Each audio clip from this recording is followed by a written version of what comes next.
Today we're going to be talking about skills, and specifically, which ones should you be looking to make trained, and which ones should you be looking to bring beyond trained, and make a main facet of your character.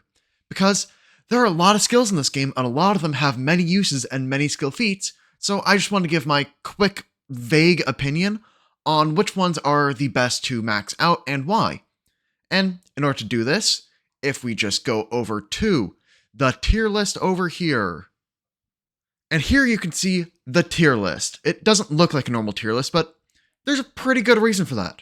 And well, that's because I needed the two axes. I need the axes of it's good to rank up, and I need to have the axes of how much you want it trained on your character specifically.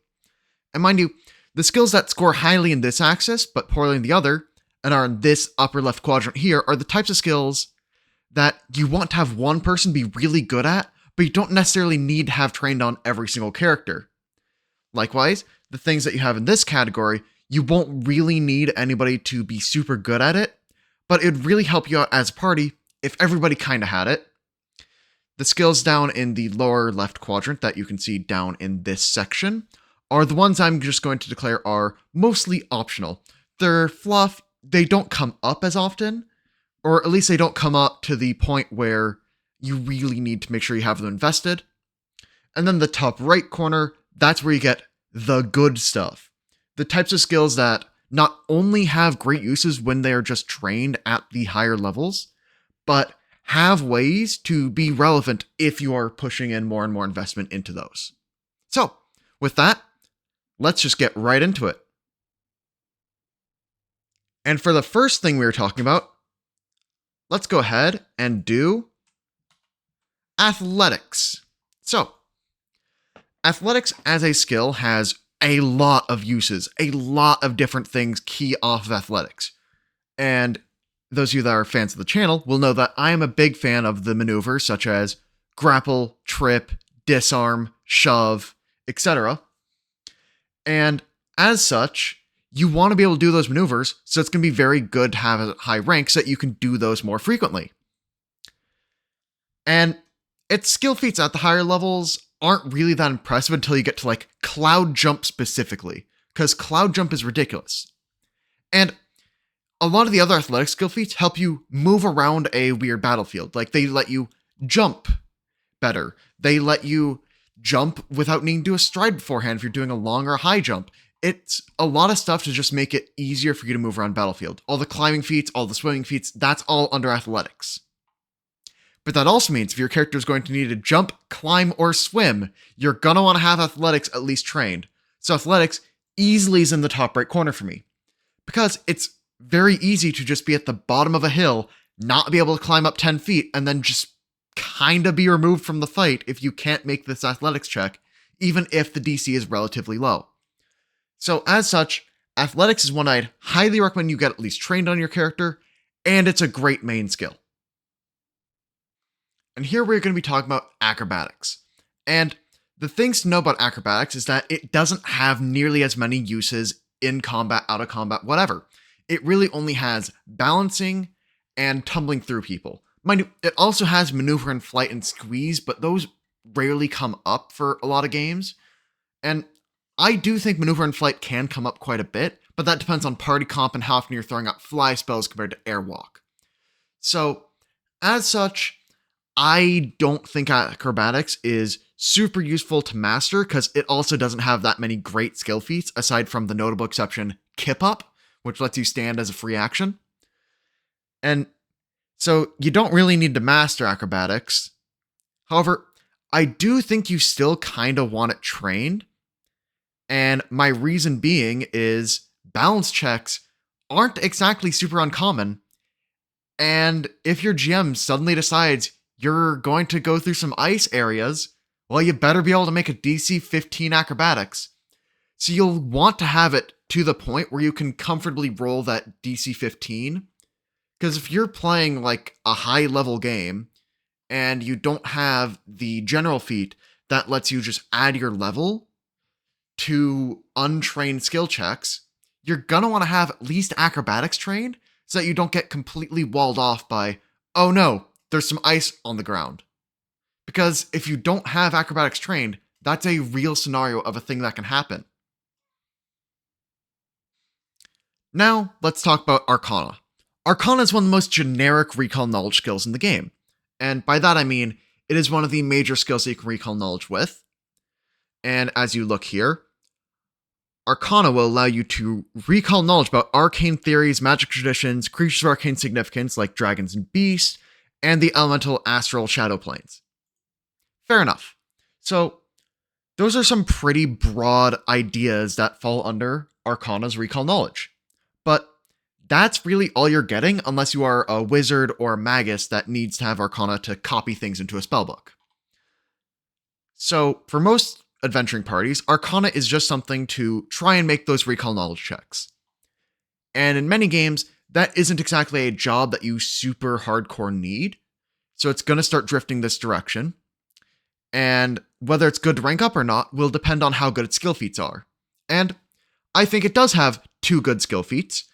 Notably, it has Arcane Sense, which you can get by being trained in Arcana, that gives you the ability to cast Detect Magic. So if you don't have a traditional cast in your party, that can make it so that you don't need an actual caster to have Detect Magic prepared. Because if you have a character without a good exploration activity, repeatedly cast Detect Magic, very good. So if you do not have a spellcaster, you're going to want somebody to have Arcana so that they can cast Detect Magic for you. And again, that is Arcane Sense that gives you the ability to do that. And Arcane Sense also has some other lines of text of it only heightens when you become master or legendary in Arcana, rather than it being heightened normally. So, as such, I'm kind of iffy on that, because I think basic level Detect Magic is good enough for a lot of the purposes in terms of ranking it up, but does have a really powerful legendary skill feat in terms of Unified Theory.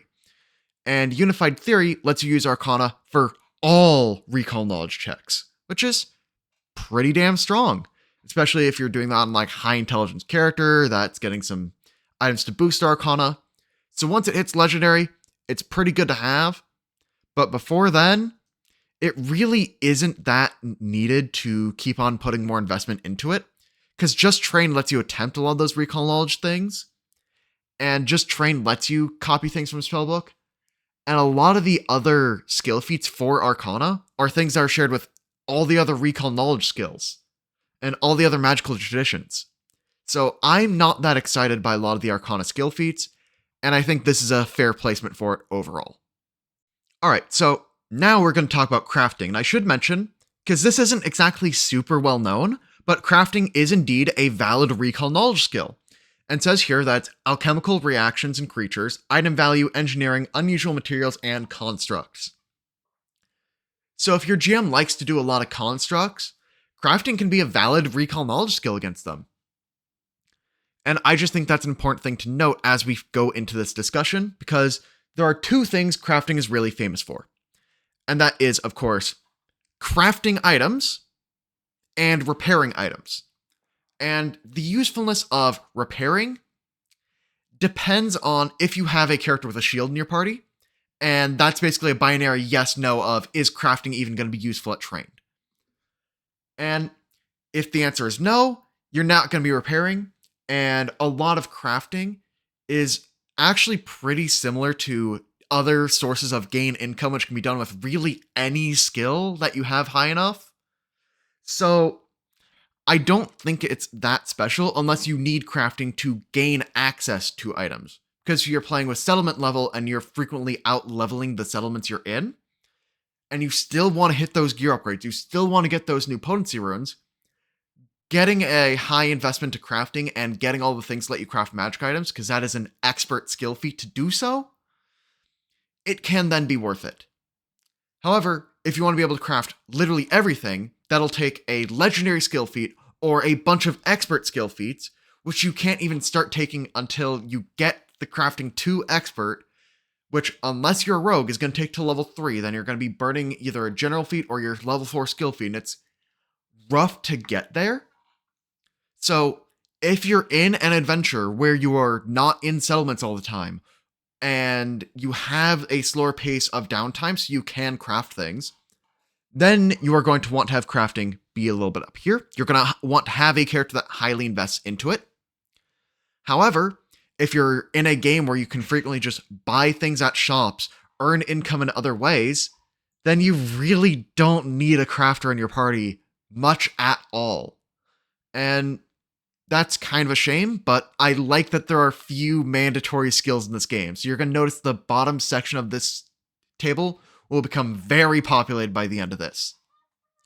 So with crafting, if you even want somebody trained in your party, that determines if you have anything to repair. Because there's the skill feat Quick Repair that lets somebody make 10 attempts to repair something in the span of a single 10 minutes, even if they're just trained. So even if they're just doinking it, trying to heal it for 5, 10 attempts at that, then have 50% chance to hit each attempt, the shields are gonna get repaired in the time it takes to treat wounds to the party. So you don't really need it above trained for that reason, unless you want to do it even faster. Like if you want to become legendary in crafting and quick repair something for a single action mid-fight.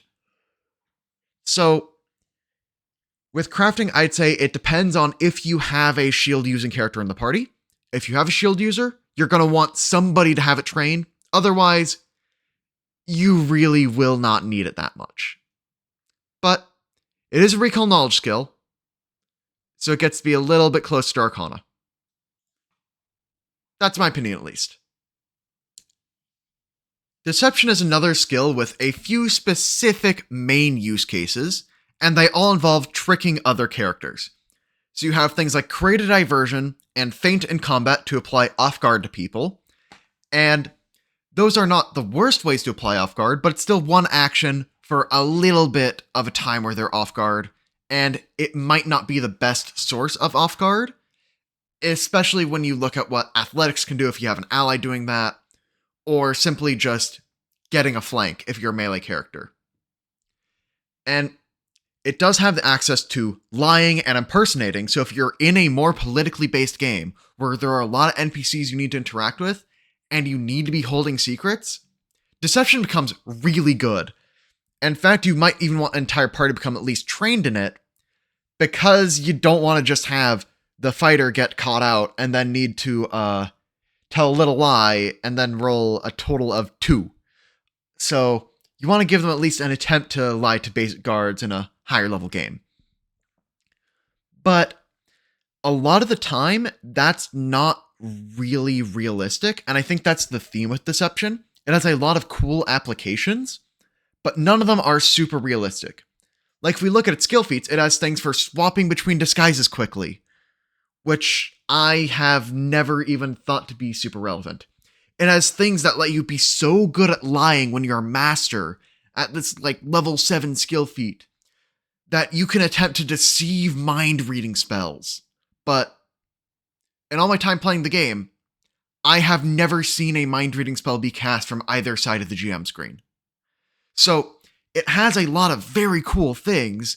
It's just, I'm not sure how often they come up in the average game. And that's a shame, because I think it is really cool, really interesting stuff. I just also am trying to be realistic with this tiering and say, but it doesn't come up that often.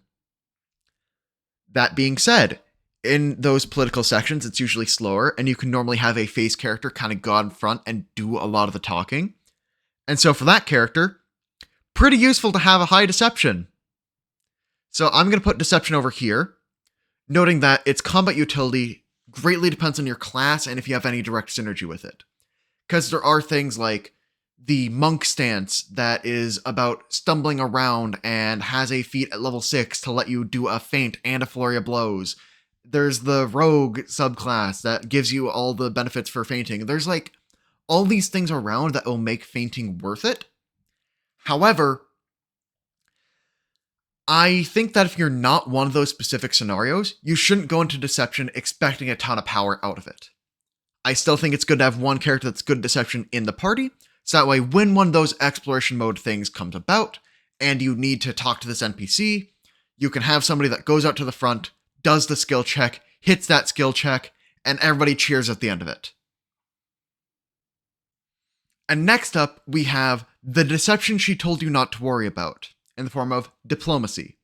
And diplomacy is basically just better deception out of combat, because telling the truth gets you into a lot less hot water than lying.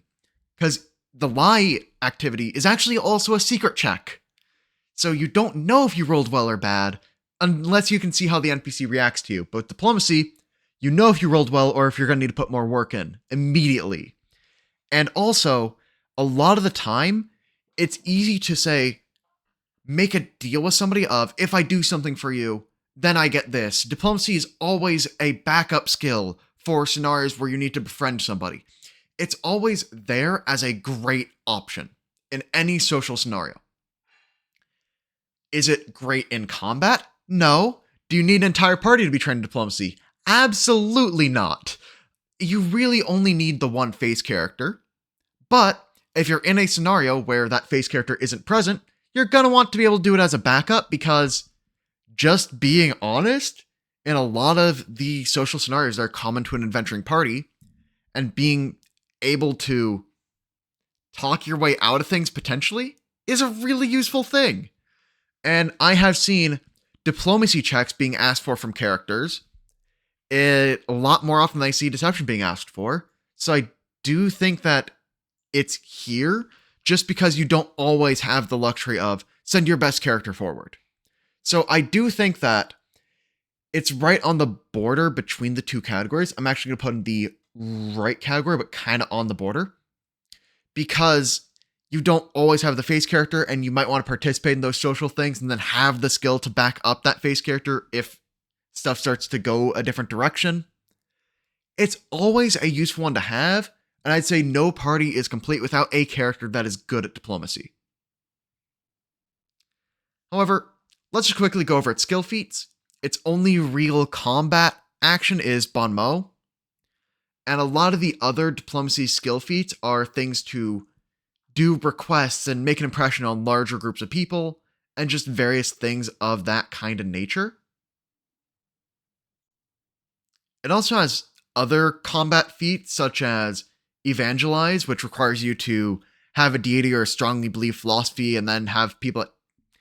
There's a lot of weirdness around a lot of the diplomacy skill feats, and I don't think they're that great, but I think diplomacy as a skill is so rolled and so useful that it's worth picking up as trained if you think you're going to be wanting to talk in town.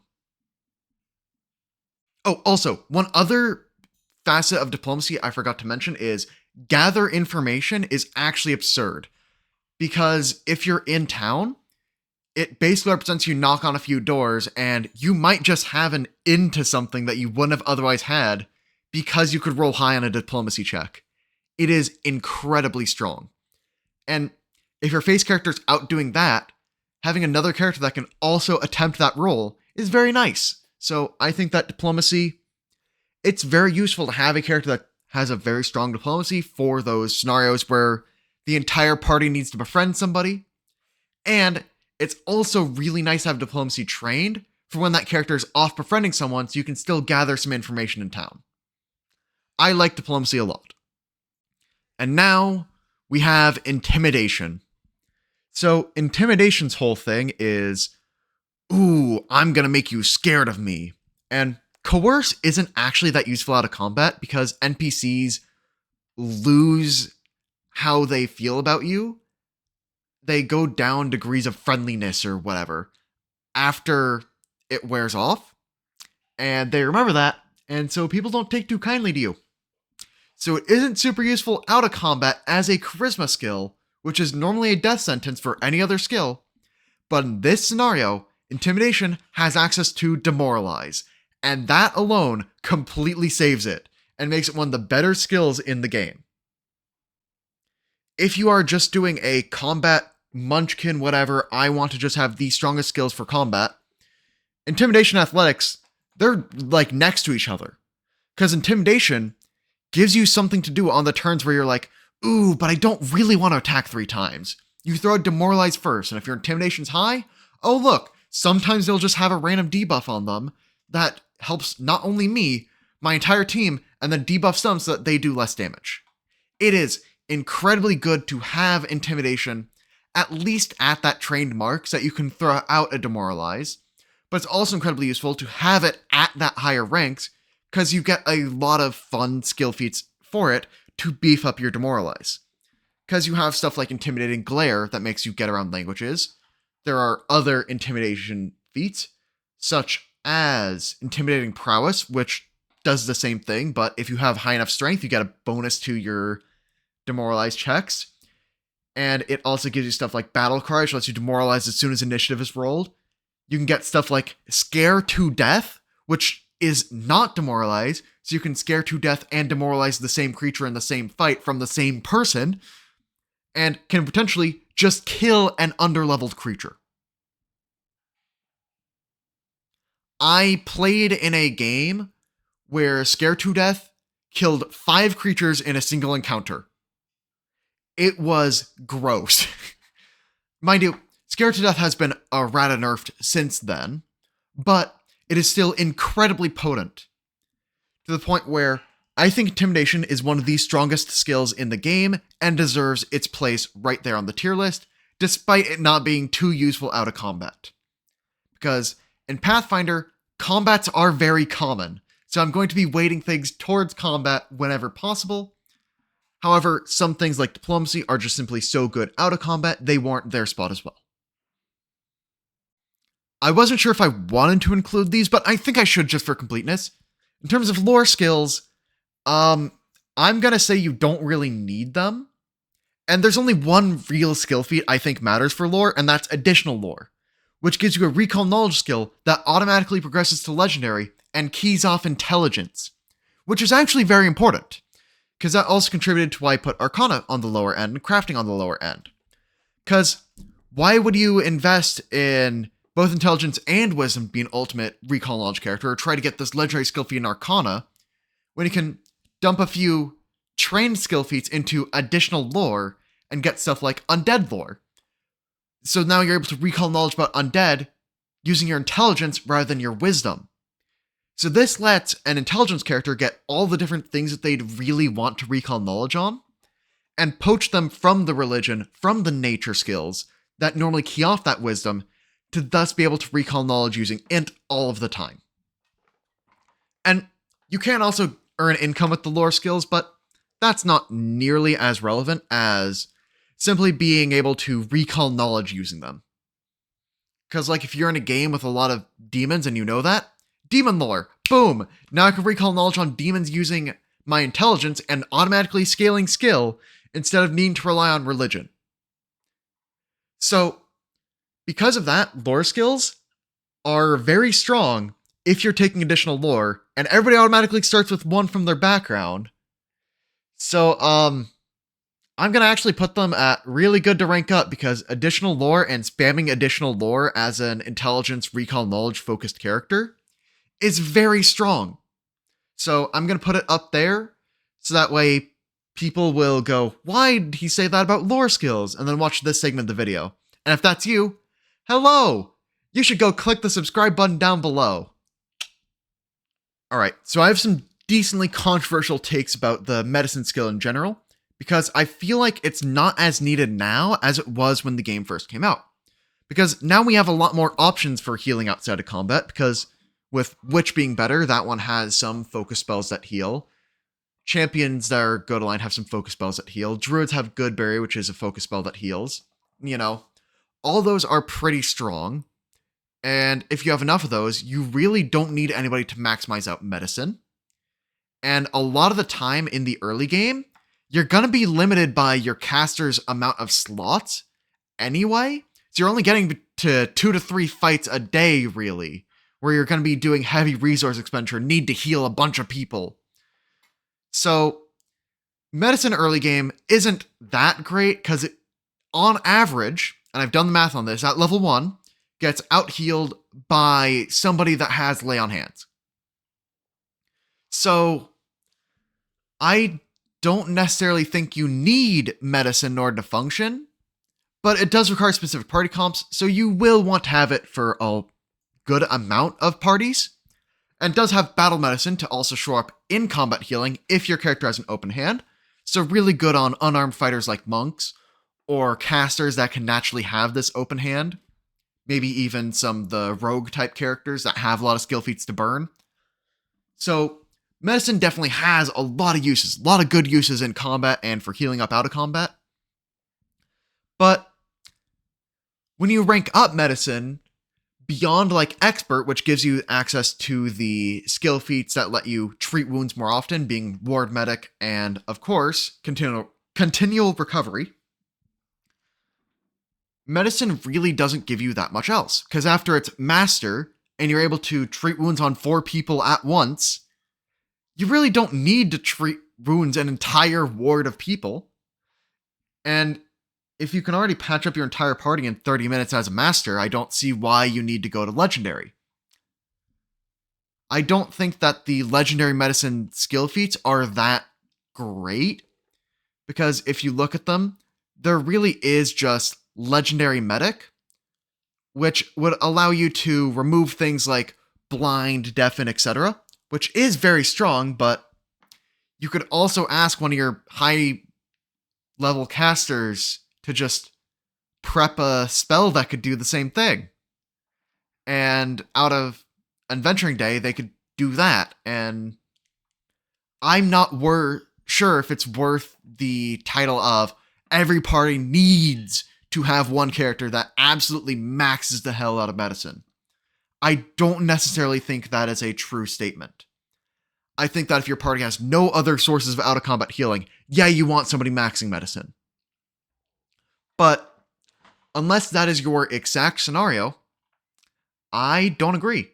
I think that medicine is fine, but I don't think it's the absolute be-all, end-all best skill in the game. I don't think I should tier it with the athletics, intimidation things. And early game, you might want to have few people train, pass around some healer's tools and whatever. But I'd say that it's good to rank up. Not every party will need it, but it's good to have it. So I'm going to put it here, because I do think diplomacy is actually more needed in more parties than medicine. It's still very strong, and if your party has no out-of-combat continual healing that they can just spam through in an Adventuring Day, you absolutely will need a medicine user. But a lot of parties might have out-of-combat healing that doesn't come from the medicine skill, so it might not be as high of a priority as a lot of people say it is. Alright, so for nature, you can basically copy-paste my Arcana section, and it's kind of the same. It's a recall knowledge skill. The skill feats are generally not too impressive. It does have natural medicine, which gives you a happy little bonus for treating wounds on people, and you can just use the things in the environment instead of buying healer's tools, making it very useful in the very early game when that 5 gold piece amount to buy the healer's tools is actually a good percent of your character's income, being a third of all of the gold of one of your characters at level 1. But the rest of its stuff is about recognizing spells that all the magical traditions get, and is only good if your GM is constantly using enemy spellcasters and you don't already have a reaction. It's about things like training some animals to just travel with the party, not become an animal companion, just have a pet. I think that a lot of its stuff is there, and that's the best I can say about it. I do really like Influence Nature. It's very GM dependent, but I think the idea of you are in tune with nature enough to the point where you can have birds fall silent when danger is approaching is really cool, and you can come up with your own things, come up with creative uses, talk to your GM about it. I think that's great, but it doesn't even have a legendary skill feat, which is kind of sad. And I think that's really all I have to say. I can pull up very quickly what it can recall knowledge about, because you can see here that nature is about the environment, flora, geography, weather, creatures of natural origin, natural planes. This does include elementals, animals, fae, etc.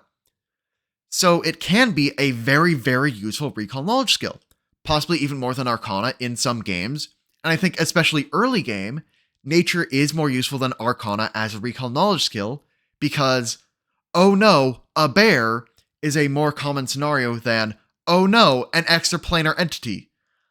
So, as such, nature, pretty useful as recall knowledge skill, but that's really about all it has going for it. I'm going to put it slightly above Arcana, but there really isn't a reason for that. They're so similar, I'd put them on the same point if that was readable. But it isn't, so I'm going to just put nature right next to Arcana as close as I can get it while both are still very clearly readable. And I guess the theme of this part of the alphabet is just let's get rid of a bunch of different spellcasting traditions. So, Occultism. It is a recall knowledge skill, and let's quickly read what it does, because it's one of the major recall knowledge skills. Ancient mysteries, obscure philosophy, creatures of occult significance, and esoteric planes. So, very broad, but also it isn't quite doing everything you'd expect it to. Like, rules as written, fiends are under religion only, despite, I would argue, them being of great occult significance. So, I think that occultism should be a pretty commonly rolled skill, but it just never seems to work out that way. So I think that's about rolled as often as these ones down here. But occultism does have some extra skill feats that I kind of like. So, for example, it has things that, mind you, there's an uncommon feat called Aura Sight that just lets you read people's attitudes of what are their emotions, what's their current attitude towards you, and things like that, which can matter and is just a fun little flavor ability. But at the same time, it's not that great. I do think Disturbing Knowledge is one of its best skill feats, because being able to confuse or frighten people is very, very strong. And if you're legendary in occultism, it then becomes an area ability, and that's just really good. So, as such, I would actually argue that it's a bit better than the other two, but only by a little bit. I don't really have much more to say on occultism. It's another magical tradition skill. It isn't super needed. If you're in a mystery game where knowledge is more important, of course, all three of these skills... Oh, that's not what I intend to do. All three of these skills can then float up to here, because you'd want to have somebody with them, but for now, we're just going to have them all layered up like this. And now we're on to the Bard skill, because Bards are really the only person that should be using this.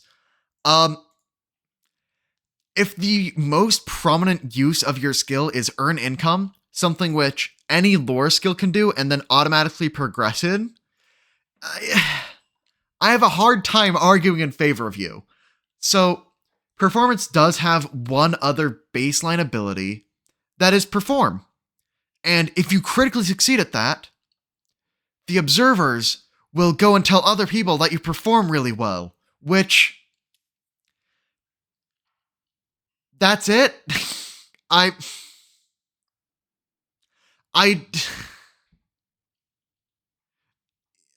It sounds like I'm being mean to it, but I'm legitimately trying to find what is the use for performance if I am not a bard. Because looking at it, I can perform, I can earn income, or I can try and wow somebody with any of the other skills. I can try and wow somebody by repairing a shield in 6 seconds flat if I'm a master in crafting. I can try and impress somebody by lifting up a massive boulder with athletics. I feel like performance doesn't have sauce by itself, and what its skill feats do is they just kind of make you better at earning income with it, or occasionally let you use it in combat to manipulate one person. But like, it's just not great. I can't think of a reason in good faith that I'd pick performance over diplomacy if I had to pick one.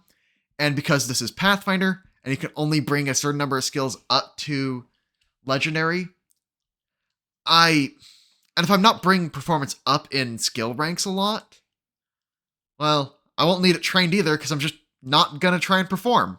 And if I did want to perform, I could do it with Acrobatics via a skill feat. Ouch. But then again, if you are a bard and you need to roll performance checks for things, because you have certain spells or feats that require you to do so, then yeah, absolutely take performance.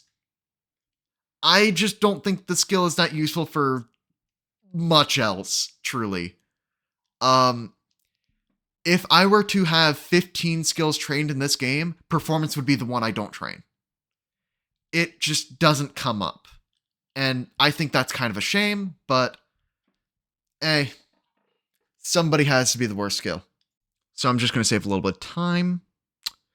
Religion also has some mild skill feats and can recall knowledge against some topics. Notably, the creature types that fall under are undead and demons and such. Divine agents, divine planes, theology, obscure myths, and creatures of religious significance. It does come up often as a recall knowledge skill. I'd say that, if anything, it is the most used recall knowledge skill of the primary magical traditions.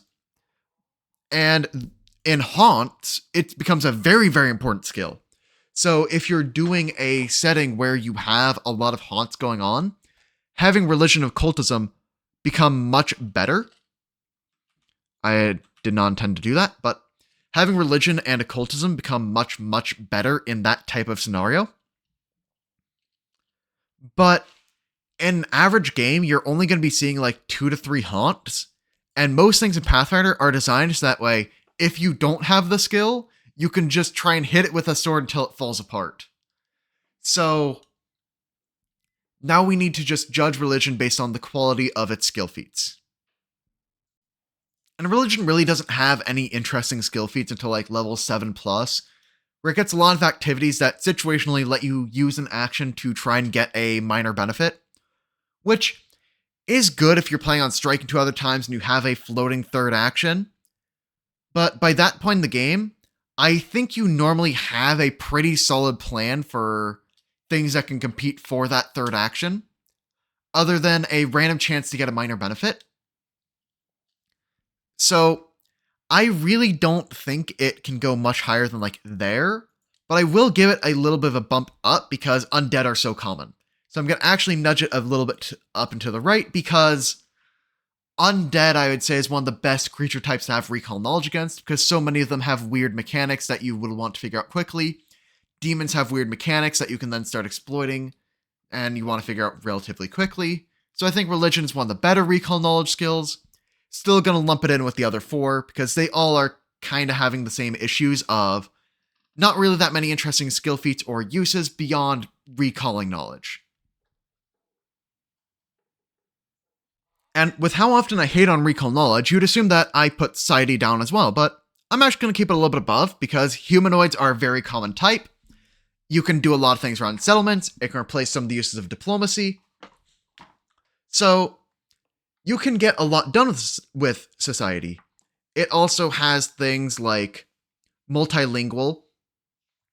It has things that are just like fun flavor-wise, like biographical eye, which lets you basically read somebody their life story if you roll high enough on a society check, which is really fun.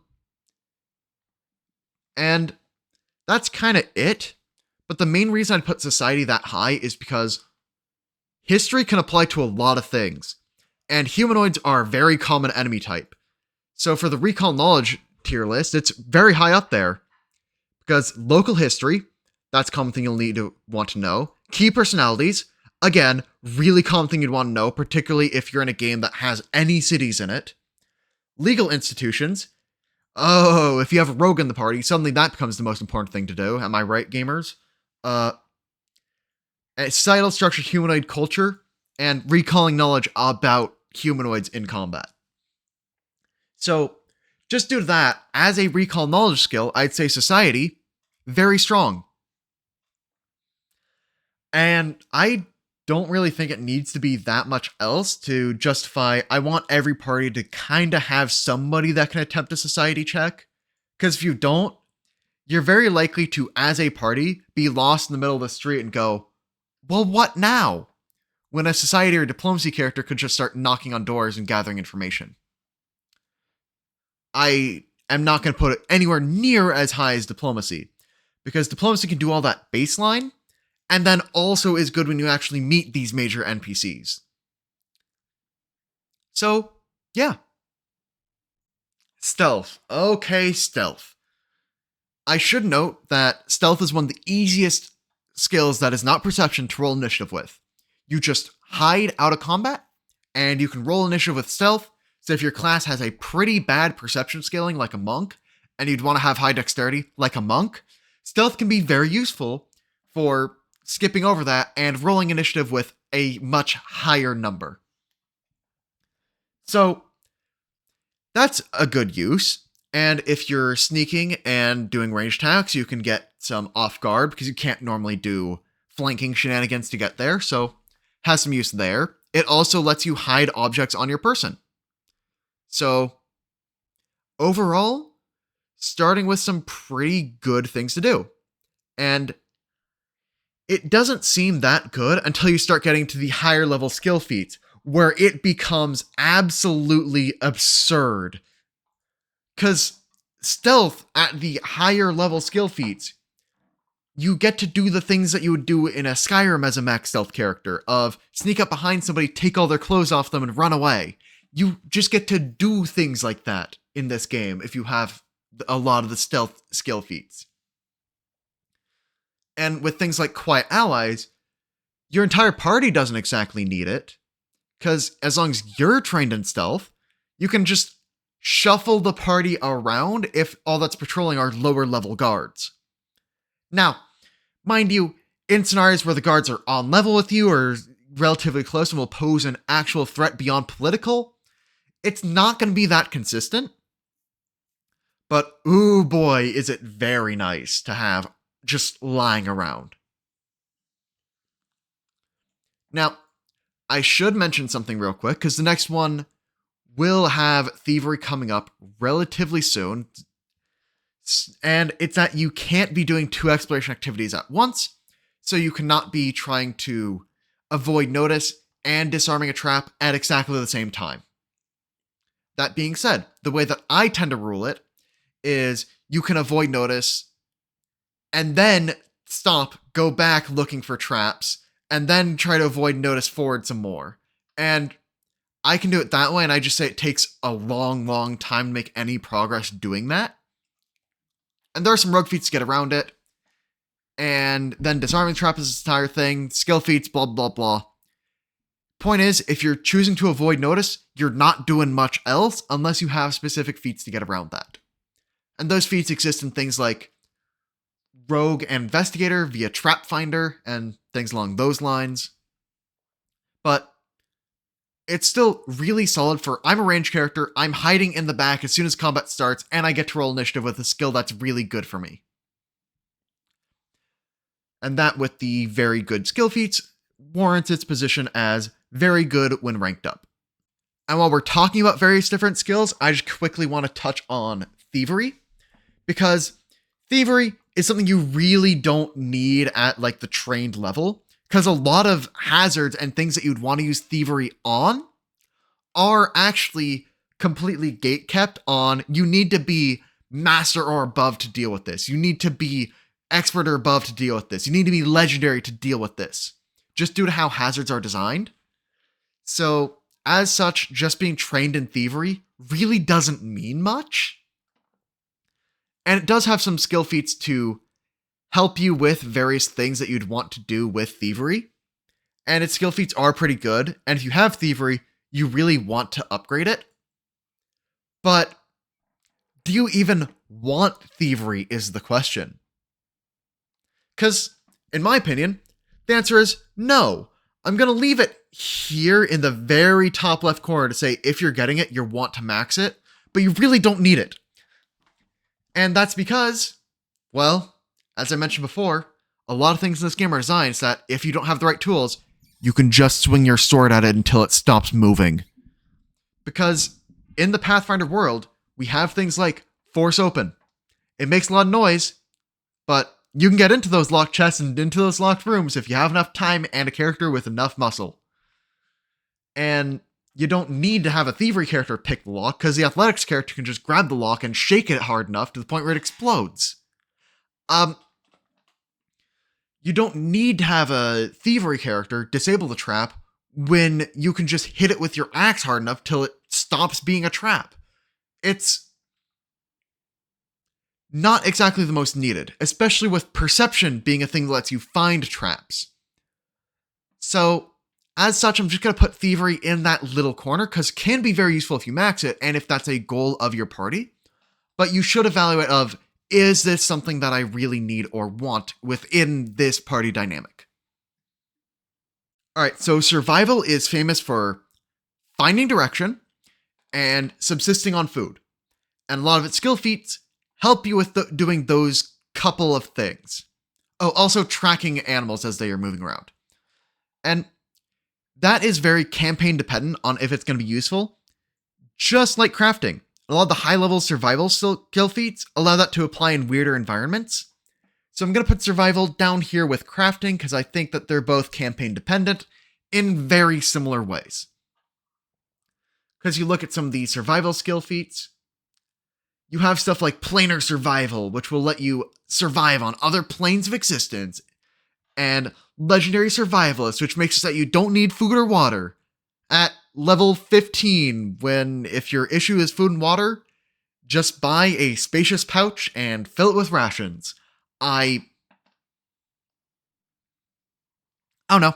I assume there's a game where it very much can be the star skill, but I don't think it's a star skill in a generic Pathfinder game, in the same way I don't think crafting is a star skill in a generic Pathfinder game. I do think crafting will show up in more games, because particularly if you're in a setting where settlement levels are lower, I could see that being more common. But survival, I don't think it'll be called upon as often, but it'll still be really nice when it is called upon. And yeah, that's my list. Let me know in the comments down below if you have any other things that you want to add, or any opinions that disagree with mine. Because I want this to be helpful for new players that are like, what do each skill do? What should I invest in? And I think the discussion down below will actually really help that type of person. So, with that, I'll be signing off. Make sure to like, comment, subscribe, share, all the other YouTube things. I'm sure I put the end card over my face right now. And video's ending.